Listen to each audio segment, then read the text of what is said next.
Nalalabuan ka ba sa title ng lesson na 'to? Embrace Rejections. How can we embrace rejections na ang sakit-sakit ma-reject? Sabi ko sa lesson 7, when you insist on doing what you want maski parati siyang mali, people will reject you. They will start to avoid you, tapos pag hindi na sila nakatiis, they will confront you. So it is just best to learn from your failure and decide to be better so that people will not reject you. However, there are times when people will reject you for no valid reason or at least para sa'yo hindi sila valid. Maski wala kang ginagawang mali sa mata ng Diyos o sa mata ng ibang tao. Nireject ka nila kasi ayaw nila sa'yo. Just like the story of Joseph. Remember Joseph? Yung tao who saved Egypt from 7 years of famine? Joseph was a special son kasi he was the first child of Jacob kay Rachel. Si Jacob have 4 wives. Si Rachel ang pinakamahal niya. However, for a long time, wala siyang anak kay Rachel.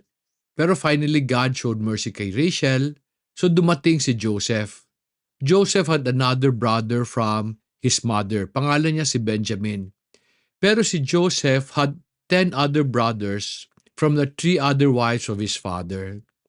Because Joseph was Jacob's son from Rachel, he became his father's favorite. Siya ang parating nasa tabi ng tatay niya, pero siya din ang taga-sumbong kung may ginagawang kalokohan ang mga kapatid niya. To differentiate Joseph from his brothers, si Jacob made a multicolor coat. So because of this coat, nainis yung mga kapatid niya kasi pinagyayabang din ni Joseph na special siya. Tapos there was also a time when si Joseph shared his dream. And in his dreams, he said he saw his parents and brothers kneel and bow before him. So sabi siguro ng mga kapatid niya, ang yabang naman ito. Sa buwisit nila, binenta nila si Joseph as a slave to Egypt. Friends, may tanong ako sa iyo. Ikaw si Joseph. Wala kang malaking kasalanan against your brothers. Mayabang ka lang. And the other thing that they don't like about you is that you are their father's favorite. How would you feel? Ako, I would feel depressed and magagalit ako. What made Joseph's situation worse is that I am sure he was waiting for his father to rescue him. You see, hindi naman niya alam na pinatay siya ng mga kapatid niya before his father.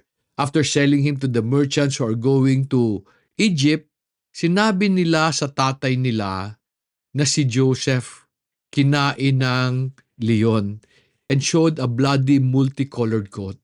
So while Joseph was in Egypt, I am sure every day he was waiting for his father to rescue him. Pero no one came. How would you feel if you were Joseph? Ano mararamdaman mo nung hindi dumating yung tatay mo? Sakit, no? Joseph had all the reason to feel depressed. But instead of feeling defeated, do you know what Joseph did? He accepted his lot and excelled as a slave in Egypt. Because of his attitude, he found favor from his master named Potiphar. Si Potiphar was a general in the army of Egypt. Because of his excellent ways, si Potiphar made Joseph head over his household. Pero good-looking si Joseph. And the wife of Potiphar was so attracted to him that the wife pursued him sexually. When she cornered Joseph one day, Joseph said no. Hindi siya pumayag.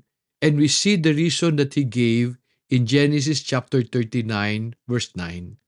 We read, and Joseph said, "There is no one greater in this house than I, and he has withheld nothing from me except you, because you are his wife. How then could I do this great evil and sin against God?" He did not only want to sin against God, he did not want to sin against his master because his master was kind to him. Pero alam mo ang malungkot, despite of being faithful to his master and to God, Joseph was jailed. If you were Joseph, how would you feel? The situation would have forced an ordinary person into depression. The master he served did not protect him. The God he worshiped did not do anything to save him. Friends, have you ever been rejected? How did it feel? How many times have you been rejected? Were you rejected as many times as Joseph was? Kung kayo si Joseph, what would you do? We know that Joseph ultimately became Egypt's prime minister despite of all the rejections he experienced. Nagbago lang ba swerte niya kaya siya naging prime minister? Or kaya ba siya naging prime minister because he responded well to all his rejections? Siguro when Egypt needed a savior, sabi ni God, Joseph, lika, ready ka na.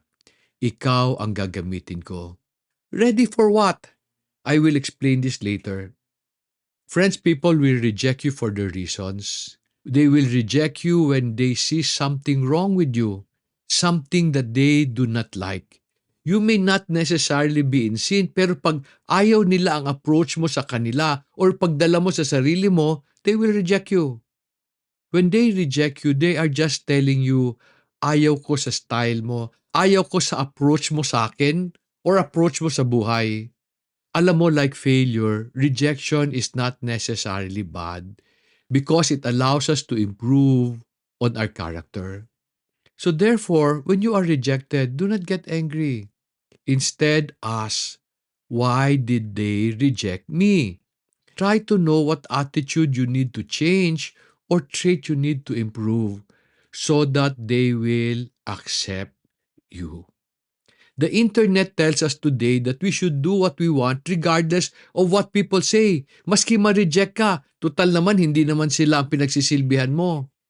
Ako naman, I disagree. While I do not believe in doing things to please people, I believe I need to be sensitive to what people say kasi baka meron silang sinasabi na importante sa akin na makakatulong to make me a better person. Let me give you an example by going back to the story of Joseph and his brothers. So ang tanong ko, why did the brothers of Joseph reject him? Since he was the favorite son of their fathers, he carried himself with a certain level of arrogance. Ikaw ba natutuwa kapag may nagyayabang sa'yo?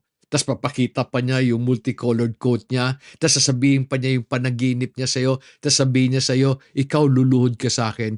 How would you feel? Di ba kung kapatid ka ni Joseph, mabibwisit ka rin?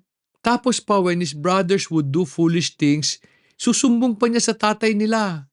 So para sa kanila, si Joseph kontrabida. He would often boast about the special things he have and made them feel inferior. So nagalit mga kapatid niya at binenta siya sa inis nila.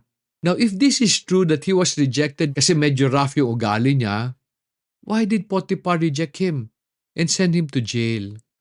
Ako naniniwala in that instance, it was not the weakness of Joseph that was exposed, but that of Potiphar. When he sent Joseph to jail because of his wife, it exposed kung sino talaga ang general sa bahay nila. Pagdating ni Potiphar sa bahay, nagbabago na ang general, yung misis na. And this is true for many couples. While astig yung tatay sa labas, pagdating sa bahay, ang astig yung misis niya. However, while we can explain why Potiphar sent him to jail, ang hindi ko maintindihan, why did the God who Joseph worshiped did not do anything to save him? Ako naniniwala God did not save him because God needed Joseph to experience being a prisoner to be an effective prime minister later. You see, when he was saving Egypt, he had to use prisoners and slaves to plant and keep the food they would need to survive the 7 years of famine. God allowed Joseph to go through all his rejections to strengthen his character and make him an effective leader and steward for the Lord. God knew about the famine even before Joseph came to Egypt, even before he revealed this to Pharaoh. Since he was young, God had been preparing Joseph. Mabuti na lang, Joseph would respond well to all the difficulties and rejections God allowed him to go through. Ikaw, are you responding properly to the rejections God is allowing in your life? You may not see it now, but how you respond to your rejections will impact what God will ask you to do in the future. If you do not respond well, He will not be able to use you in a good way. He will not be able to use you to show the world His glory. Earlier, I said that rejection is not necessarily bad. If you look deeper, it brings many good things into our lives. Friends, I have been rejected many times, and I have been betrayed by people closest to me. While masakit, those experiences humbled me and made me who I am today. Though I am not perfect, I am a much better person because of how I responded to all my rejections. I am learning, friends, that rejections are like trials. God sends them into our lives so that we may be complete, lacking in nothing. Para ba yung sinabi ni James in James chapter 1 verses 2 to 4? Let me read verse 2 for you. Consider it all joy, my brethren, when you encounter various trials, knowing that the testing of your faith produces endurance, and let endurance have its perfect result, so that you may be perfect and complete, lacking in nothing. Though I will explain the benefit of trials in more details in a future lesson, let me show you how trials are similar to rejections. Trials exposes our weaknesses to give us a chance to be a better person. When we correct our flaws, we will gain the character we lack, so that sabi nga ni James, you will be complete, lacking in nothing. Rejection, on the other hand, exposes our offensive ways. If we accept na mali yung ginagawa natin, we can improve. And when we improve, we will be accepted and not be rejected. When we agree with what our trials and rejections expose, we will grow as a person and be better prepared for whatever good things God has for us. When we respond to our rejections properly, we will give God a chance to put us in position of great influence so that He can bless many people through us. Parang yung story ni Joseph. However, if you do not allow people to expose your weaknesses by running away from people who reject you, you will never deserve something better from the Lord. Friends, as I close, I want you to know that I am learning this. Failure improves our skills, but rejections grows our character. Sana natulungan kita through this lesson. Sana naturuan kita how to respond to your failures and your rejections properly because you deserve better. Friends, kung natulungan kita, as always, will you help me help others also? Will you tell your friends and family members who need to go through this lesson series also? Tell them about what God has taught you through this lesson so that together we can build a fruitful future for our children and their children's children. Maraming salamat for listening. May God bless you.